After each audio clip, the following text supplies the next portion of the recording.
बिस्मिल्लाहिर्रहमानिर्रहीम। अस्सलाम वालेकुम। उम्मीद है आप सब दोस्त खैरियत से होंगे। रियाज पुलिस ने कार्रवाई करते हुए एक ऐसे ग्रोह को गिरफ़्तार किया जो पिछले 32 वारदातों में मुलव्विस पाई गई। किस्सा कुछ यूँ है कि रियाज पुलिस को एक शहरी की तरफ से शिकायत दर्ज की गई कि उसके दुकान से चोरी की गई है। रियाज पुलिस ने उस शहरी की शिकायत पर कार्रवाई करते हुए तफ्तीश शुरू किया।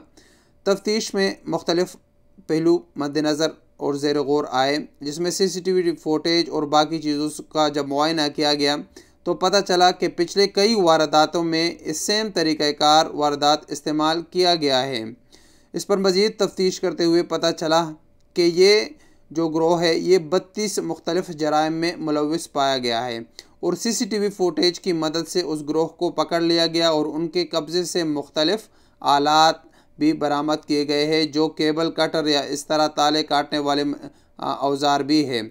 इसके साथ साथ आपको बताता चले कि इसकी पूरी तफसीलात वज़ारत दाखिला ने अपनी ट्विटर पेज पर शेयर की है, जो हम आपके साथ अभी उसकी वीडियो शेयर करेंगे।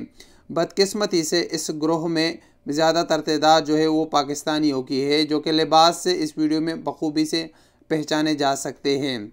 इसके साथ साथ इन ग्रोह के कब्ज़े से 3,57,000 रुपये रियाल मालियत के अशिया भी बरामद की गई है। तो ये वीडियो पूरी देखिए। बदकिस्मती है कि इसमें पाकिस्तानी भी मुलव्विस पाए गए हैं। 6 صباحا في مدينة الرياض، ورد بلاغ من أحد المواطنين يفيد بتعرض محله التجاري للسرقة.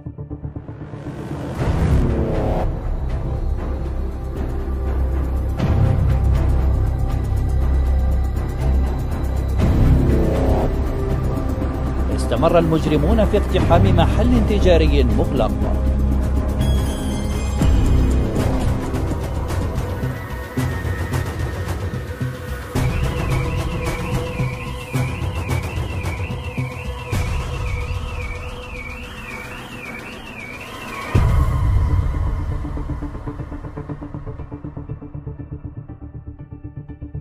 باشرت الجهات الأمنية موقع البلاغ وتطويقه.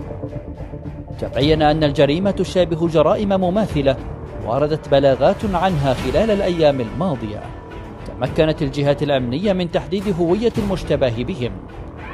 بدأ رجال الأمن بمتابعة الجناة الذين تبين أنهم يستخدمون سيارة مسروقة في عملياتهم لإبعاد الشبهات عنهم.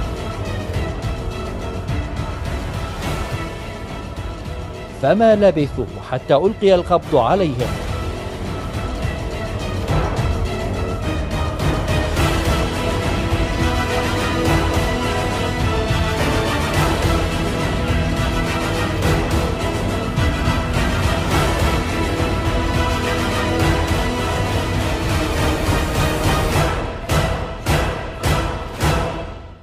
وقد كانت بحوزتهم أدوات الاقتحام والمضبوطات، حيث أقروا بارتكابهم 32 قضية، فيما بلغ إجمالي قيمة سرقاتهم 357,280 ريالا.